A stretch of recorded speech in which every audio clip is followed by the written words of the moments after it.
Yes, now that we know a little more about this beautiful state, it's time to enjoy one of Karnataka's famous folk song, Gallu Gallinata Gejje. It's a rhythmic song where children dance like happy villagers. Their tiny anklets and simple steps will surely make you smile. It is full of energy, rhythm and fun, and our tiny stars are ready to dance and show us the joy and colors Karnataka. So parents and guests, get ready to tap your feet, smile and enjoy Gallu Gallinata Gejje.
ಹಬ್ಬದೂಟ ತಳ್ಳಾಕಿಲ್ಲ ಗಂಡ ಜಗಳ ಆಡಂಗಿಲ್ಲ ನಮ್ಮ ಊರಲ್ಲಿ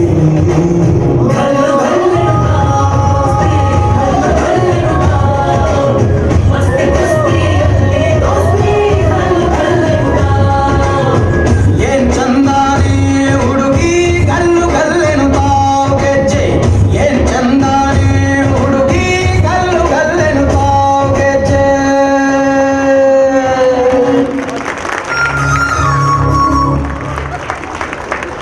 Wow, what an amazing performance by our nursery kiddos. These energetic steps, bright smile and colorful moments, they truly brought Karnataka to life on the stage. Ranjini ma, isn't it wonderful how even the smallest dancers can show such big talent and happiness? Absolutely wonderful. Their innocence and effort won our hearts.